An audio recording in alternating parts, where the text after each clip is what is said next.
So I've had a bit of trouble with this baler here. It's it hasn't packed the bales hard enough, but it doesn't have to do with the bale density really, because the bales are dense when I let them out of the chamber, and then they swell up and lose the density, and that's they swell up to about 1.4 meters in diameter, so that's a 30% or so increase in volume. So obviously they're not going to be as dense.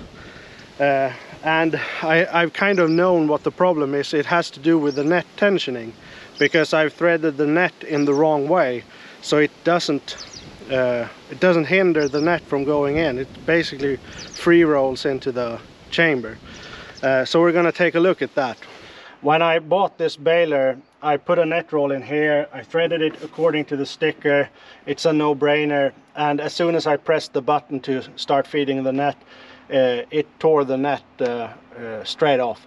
And apparently it did so for the previous owner too, because I asked him about it and he threaded the net differently, just to circumvent the problem. Over the green, under the silver, over the green, which is wrong. That means the net goes through basically unhindered and you will have no net tensioning. That works when the bales are normal moisture level silage bales, basically around 40% moisture content. My bales are way drier, so especially this summer they were extremely dry, and that means the grass is more spongy. It won't stay compacted. It wants to kind of swell up. So the bales will swell up when you release them from the baler. So since the net is locked up here, it can't, this wheel can't turn because the net is holding it in place. That means this belt is also stuck. So when this wheel starts to turn, it will just pull the arm down, which in turn releases the net here. The net can then go through and this will be able to start spinning.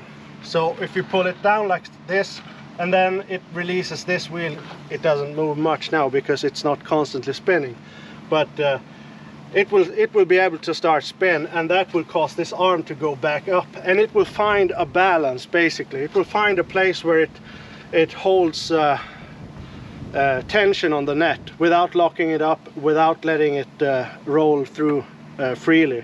So in my opinion, this is a pretty clever mechanism. It balances the net tension without having a disc brake or any type of brake or anything. It just hinders the net here, and that causes the tension.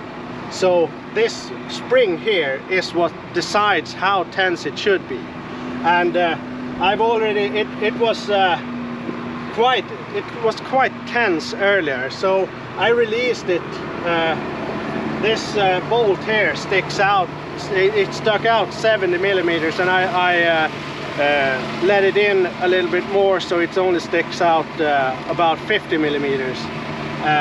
So it's going to be interesting to see if that makes a difference, if that's enough.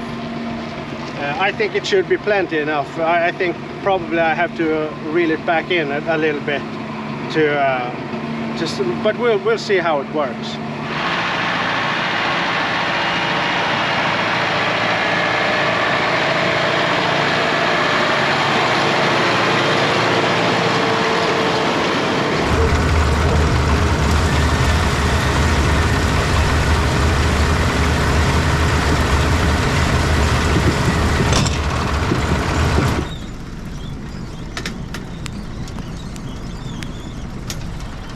It's a lot better than before.